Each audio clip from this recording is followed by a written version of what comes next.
All right, let's get into Mercury. So Mercury is technically the first planet we've talked about so far. We've talked about the sun and the moon, which are luminaries, but technically Mercury is a planet then. All right, so Mercury has the shortest and fastest orbit around the sun. It has very dramatic temperatures as well, or shifting of temperatures. So if Mercury is facing the sun, the side that's facing the sun can get up to 806 degrees Fahrenheit. I'm not sure what that is in Celsius. I apologize.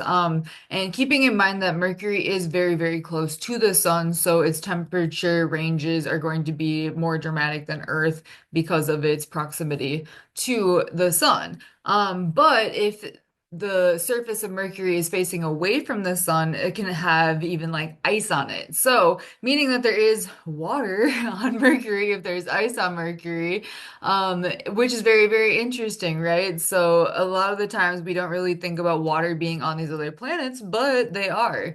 So that might mean that there can be life there. Maybe. I'm not really sure, but that's to be discovered, I suppose.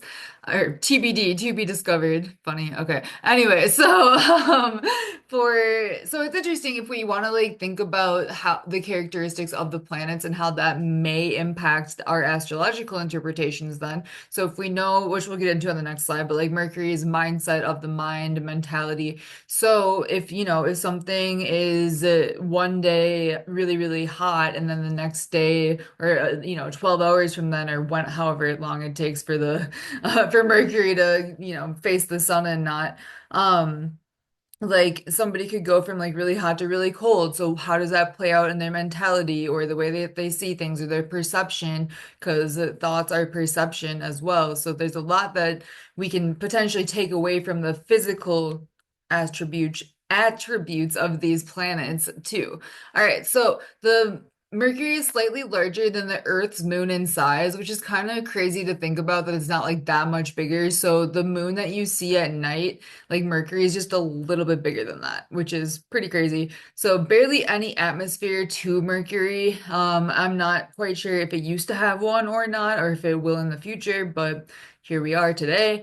Its year length, or the time it takes for Mercury to orbit the sun, is 88 Earth days, whereas obviously Earth takes 365 days.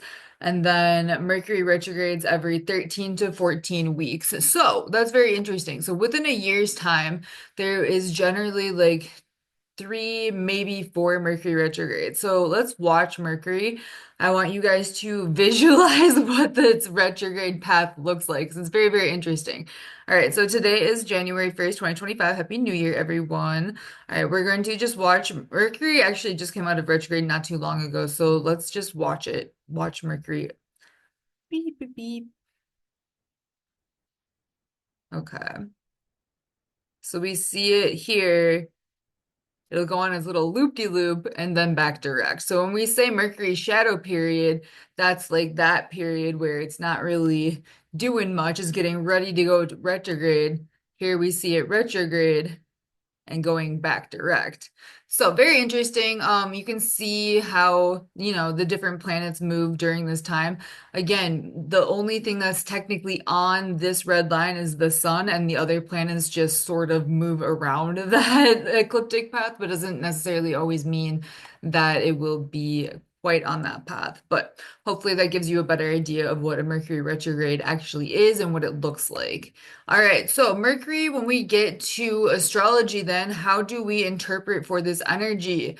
All right, so Mercury is very much our mindset. Anything of the mind will have to do with Mercury. It's our communications, every type of communication that can be written, spoken, telepathic, any type of communication that you can possibly think of, day-to-day expression. So that's oftentimes why we see things like social media, or just like chatting with coworkers or people around you, short daily travel and machines associated with it. So typically, if like Mercury retrograde, that's why people are like, oh, get your oil change or like check engine light, things like that, because Mercury is associated with travel, which we often take cars and trains and planes to do such things. All right.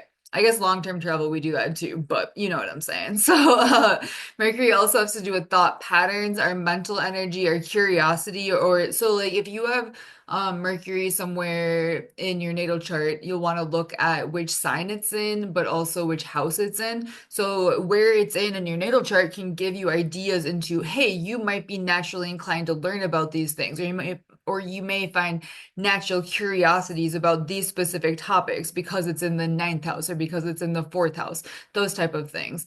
So it's very, very interesting. It can play out in a lot of different ways. Mercury has to do with our attention, what we're paying attention to.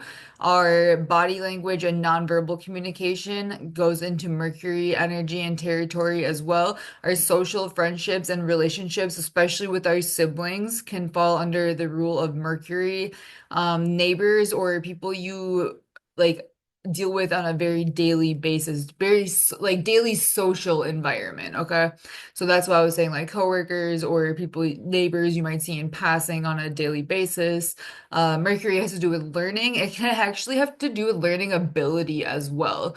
So, for example, if somebody has Mercury retrograde or Mercury like negatively aspected by like maybe Saturn or something else, somebody may have learning challenges, or if it's really positively aspected, it could be this person's a genius, so they can go a lot of different ways. Mental health and wellness also fall under the category of Mercury. I do also see like an overlap with the moon ruling mental health too, but they kind of go hand in hand. Okay, so and I we also see we see like the biological mental health when it comes more toward Virgo energy, which is interesting, but maybe that's for another day. I can think more about that, how I want to explain that. But anyway, so Mercury also has to deal with logic and reasoning, and it rules both Gemini and Virgo. So Gemini and Virgo are considered Mercurials because they are ruled by Mercury. All right, so that is Mercury in a nutshell for you. I really like mercurial energy. I think it's really fascinating. Not everybody does though. So, like it's sometimes for people very much like cold and calculated energy, and it definitely can be like that. It can fall under the more logical than like emotional. But we are a mix of everything, so that's why it's all very interesting. All right, that was Mercury. Next up, we have Venus. Yay.